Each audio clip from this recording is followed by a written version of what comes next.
ଆଜି ତମ ଗୋଟେ ଗୋଟେ ଜ୍ଞାନର କଥା କହିବି ଭାଇ। ଜ୍ଞାନର କଥା ମାନେ କୋଉ ପର୍ସନ ନା ହଉ ଜ୍ଞାନ ମୁଁ ତାକୁ କହୁନି, ଜଷ୍ଟ ମୁଁ ଗୋଟେ ତମ ଗୋଟେ ଇନସାଇଟ୍ ଦଉଛି। ଓକେ ଭାଇ, ଲାଇଫରେ ନା ତମ କୋଉଟା ୱାଟ ଏଭର ତମକୁ କରିବାର ଅଛି ନା ଭାଇ, ତମେ ସେଇଟା କର ଭାଇ। ଓକେ, ତମେ ଯୋଉଟା ଇଚ୍ଛା ଲାଗୁଛି ତମେ କର। ଇଫ ତମେ ଏବେ କିଛି କଲ ନାହିଁ ନା, 40-50 ବର୍ଷ ପରେ ଭାଇ ତମକୁ ସେଟା ରିଗ୍ରେଟ କରିବ, ମୁଁ କାହିଁକି କଲି ନାହିଁ।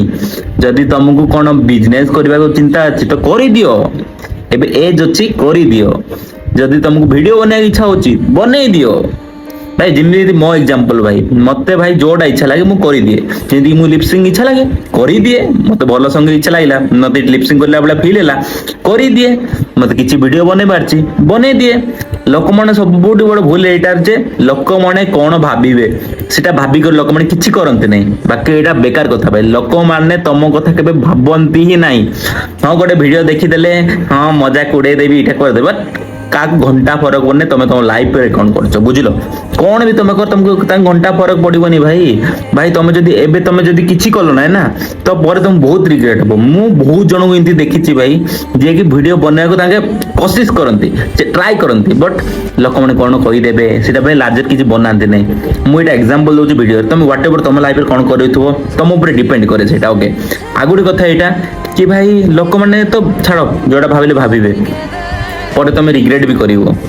ଏତେ ସବୁ କଥା ଅଛି, ବଟ୍ ମୁଁ ଗୋଟେ କଥା କହୁଛି, କିଏ କଣ କହୁଛି ଘଣ୍ଟା ଫରକ ପଡୁନାହିଁ। ତମ ମନକୁ ଯୋଉଟା ଆସିଛି ସେଟା କର। ଏବଂ ଏଇଟା ମୁଁ ତମକୁ 1-to-1 କନେକ୍ସନରେ ମୁଁ ଏଇଟା ପାଇଁ କହୁଛି, ଏଇଠି ମୋ ଫ୍ରେଣ୍ଡସ୍ ବହୁତ ଦେଖୁଥିବେ ମୁଁ ଜାଣିଛି, କାହିଁକିନା ଏବେ ଭିଡିଓ ବି ଏତେ ରିଚ୍ ଯାଉନି, ତ ଫ୍ରେଣ୍ଡସ୍ ଦେଖୁଥିବେ। ମୁଁ ତମମାନଙ୍କୁ ବି କହିବା ଚାହୁଁଛି, ଏଇଟା ଗୋଟେ ତମ ପାଇଁ ବି ଗୋଟେ ବୁଝିବା କଥା। ତମକୁ ଯୋଉଟା ଇଚ୍ଛା ଲାଗୁଛି କର ଭାଇ, କିଏ କିଛି ଫରକ ପଡୁନାହିଁ, କିଛି କାହାକୁ ଫରକ ପଡୁନାହିଁ। ବୁଝିବାକୁ ଟ୍ରାଏ କର ଏବଂ କିଛି ନା କିଛି କର। ଓକେ, କାହିଁକିନା ମୁଁ ଏଇଟା କହିବା ରିଜନ କି ମୁଁ 5 ବର୍ଷ ତଳେ ଗୋଟେ ଭିଡିଓ ବନଉଥିଲି, ମୁଁ ବି ଭିଡିଓ ବନଉଥିଲି 5 ବର୍ଷ ତଳେ, ମତେ ୟୁଟ୍ୟୁବର ହବାର ଅଛି। ବଟ୍ ମୁଁ ଲୋକମାନେ କଣ କହିବେ ଭାବିକରି ମୁଁ ବନେଇବା ଛାଡ଼ିଦେଲି ଭିଡିଓ। ଏବଂ ସେ ଭିଡିଓ ମାନେ ମୁଁ ଏବେ ଦେଖିଲି ମତେ ହିଟ୍ କଲା, ସେତେବେଳେ ବନେଇଥିଲି ବନେଇବାର ତ ଥିଲା, ମତେ ରିଗ୍ରେଟେସନ ଆସିଲା, ତାପରେ ଏବେ ଆହୁରି ମୁଁ ସେମିତି ଭିଡିଓ ବନଉଛି।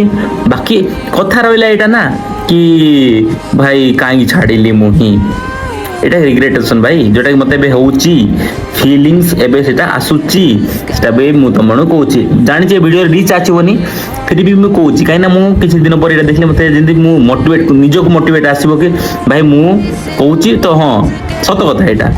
ଓକେ।